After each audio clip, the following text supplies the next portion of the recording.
Aku mau cerita. Cerita ini bergenre thriller.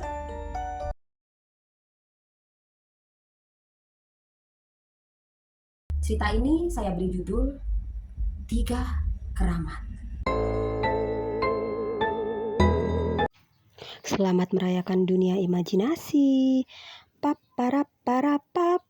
Du du du du. Au. Awal mula cerita ini adalah ada seorang ilmuwan. Dia itu pergi ke suatu daerah terpencil. Jadi daerah itu sangat jauh dari peradaban.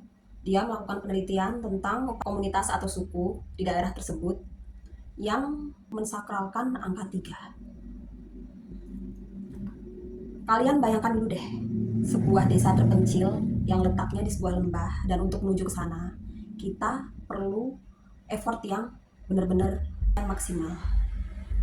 Emang kenapa sih dengan angka 3 kok mereka mensakralkan angka itu? Tuh emang mereka mau bertahan hidup dengan cara seperti apa? Apa kegunaannya angka 3 itu tadi bagi mereka? Dia penasaran gitu, makanya dia bela-belain menuruni lembah, kemudian sampai di sebuah sungai, dan masyarakat itu tadi tinggal di sekitar sungai itu. Sebelumnya pernah dipaparkan oleh ilmuwan atau peneliti sebelum si penelitian ini tadi ya.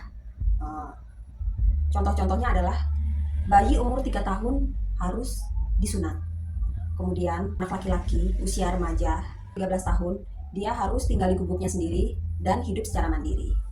Hal lainnya lagi adalah anak perempuan, gadis atau remaja umur 13 tahun, itu juga harus sudah pergi keluar dari komunitas itu, pergi ke sungai untuk mencari ikan, air tawar, dan dibawa pulang ke keluarganya.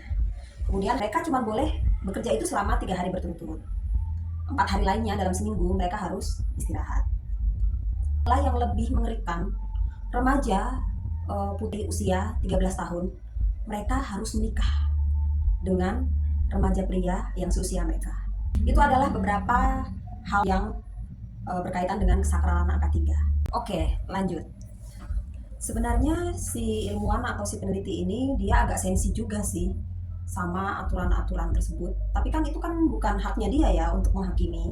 Karena tujuan dia itu ke situ kan memang cuma untuk apa? Untuk mencari tahu esensinya apa dalam kehidupan mereka. Sebenarnya cuma itu aja sih yang pengen dia cari tahu. Meskipun dia sebenarnya agak merinding juga gitu. Kayaknya kok serem banget ya. Tapi ya udahlah ya, dia menyingkirkan segala pemikiran tentang hal-hal yang bisa mengarah kepada penghakiman, dan dia fokus sama tujuan dia, yaitu kepingin tahu aja gitu, penasaran gitu. Jadi ketika dia datang sana itu bertepatan dengan perayaan atau festival yang diadakan oleh suku atau komunitas itu terkait angka 3 lagi ya. Menurut penelitian sebelumnya, bukan dia yang melakukan penelitian ya, tapi ilmuwan sebelumnya, suku ini dia juga hanya boleh makan ikan air tawar dan juga daun pakis. Kalian tahu nggak daun pakis? Daun pakis itu kurang lebih daun yang tumbuhnya itu di dekat perairan. Nah, mereka itu hanya boleh makan daun pakis dan juga ikan air tawar. Selain itu haram hukumnya, mereka nggak boleh makan itu. Setidaknya anggota suku ini berjumlah 100 orang. Sebenarnya mereka jumlahnya lebih daripada itu sih, banyak banget jumlahnya. Cuman banyak yang pergi. Kabarnya selain pergi juga banyak yang jatuh di jurang.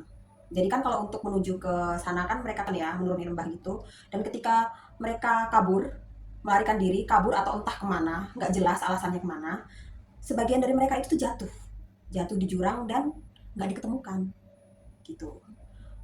Itu kan menimbulkan pertanyaan juga ya bagi si peneliti, apa iya sih nggak dicari gitu, atau ketika memang jatuh di jurang apakah mayatnya nggak bisa ditemukan, atau memang dibiarkan begitu saja. Itu nggak pernah ada kejelasan dari penelitian sebelumnya, nggak pernah dipaparkan sedetil itu. Yang jelas ada rumor bahwa sebagian dari suku ini tuh melarikan diri dari sana. Begitulah ya, mereka itu dia banyak yang pergi dari kehidupan suku di lembah ini karena ya alasannya nggak tahu, nggak pernah dipaparkan dengan jelas oleh peneliti sebelumnya. Tapi nanti kalian simpulkan sendiri deh di akhir cerita ini. Oke, baiklah, mari kita lanjutkan. Kebetulan si ilmuwan atau si peneliti ini itu kan seperti yang udah saya paparkan tadi, datang ke situ untuk melakukan penelitian itu ketika mereka, komunitas atau suku ini rupanya sedang mengadakan acara atau ritual yang terkait dengan kesakralan angka 3. Jadi ibaratnya itu puncak dari kehidupan mereka, mereka merayakan perayaan itu yang diadakan 1 tahun sekali. Ketika si peneliti itu datang ke situ, jadi kayaknya momen yang pas banget lah. pas banget buat si peneliti itu, wah kayaknya bikin dia kayak makin semangat gitu. Kita sebut lembah Cendana ya, jadi mereka hidup di sebuah lembah bernama Lembah Cendana. Kepala suku dari Lembah Cendana ini tadi punya anak gadis namanya Anyoa. Si Anyoa ini adalah satu-satunya anggota suku itu yang bisa berbahasa nasional. Berbahasa nasional yang dimaksud di sini adalah bahasa yang biasa dipakai oleh orang di sebuah negara lah ya, kita sebut sebuah negara. Jadi si anak tadi ini, si Anyoa tadi ini, cuma dia satu-satunya yang bisa berkomunikasi dengan dunia luar. Oleh sebab itu, dia pun berkomunikasi dengan si ilmuwan ini tadi. Dia menyebutkan dengan detail tentang rangkaian acara adat kepada si peneliti itu. Katanya, jadi beginilah rangkaian acara itu. Hari pertama, kami akan mengadakan acara tari-tarian.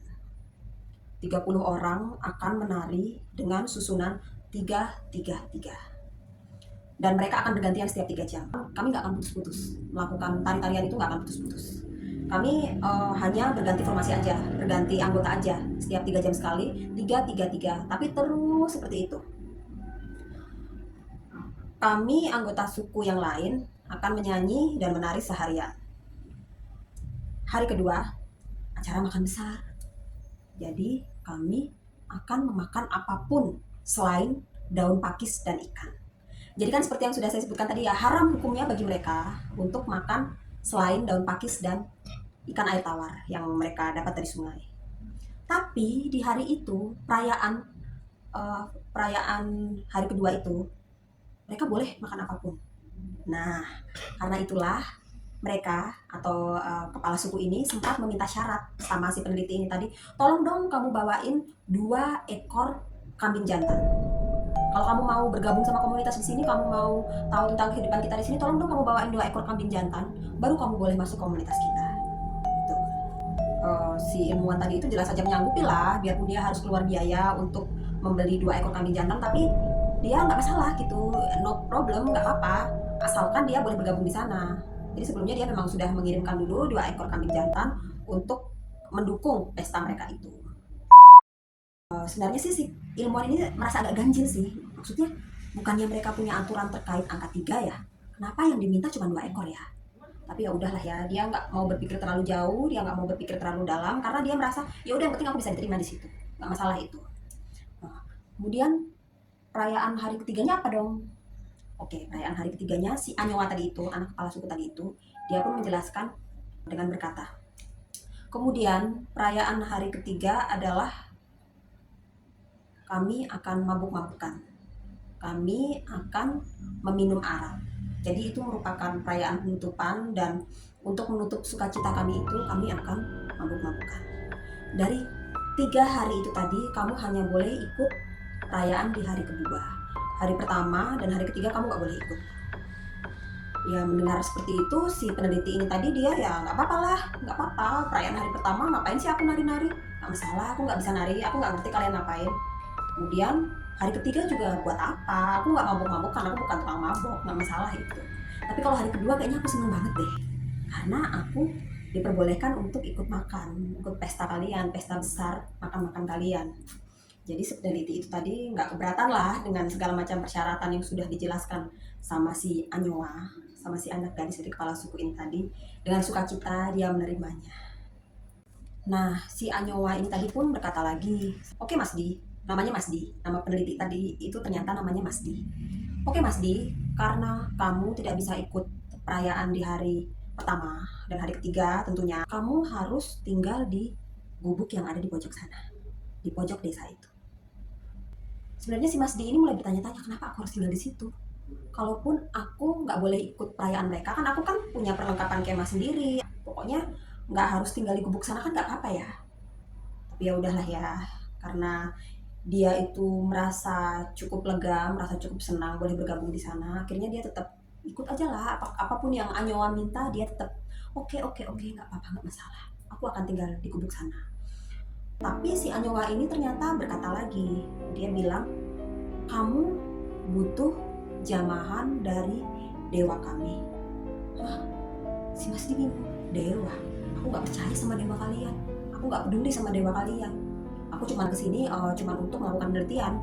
Aku lebih percaya kepada penelitianku sendiri, lebih percaya kepada ilmu pengetahuan daripada dewa-dewa yang kalian maksud itu. Tapi sekali lagi, karena dia itu punya rasa penasaran yang berlebih sama kehidupan di sana, dia nggak masalah. Oke, nggak apa-apa Nyoa, nggak apa-apa, nggak masalah. Aku mau kok masuk ke sana, masuk ke gubuk itu dan tinggal di sana untuk mendapatkan jamahan dari dewa kamu. Akhirnya mereka pun sepakat dan si Masdi pun tinggal di sana. Menurut si Masdi ini, ya udahlah ya, semua perjuanganku ini pasti akan terbayar ketika nanti aku tahu apa sih yang mereka lakukan selama 3 hari berturut-turut ini. Maka tanpa ragu-ragu Masdi pun masuk ke dalam gubuk yang ditunjuk sama Anyowa tadi. Dan gubuk itu berupa gubuk yang terbuat dari bambu. Jadi dinding-dindingnya, keempat dindingnya dan juga atapnya itu terbuat dari bambu.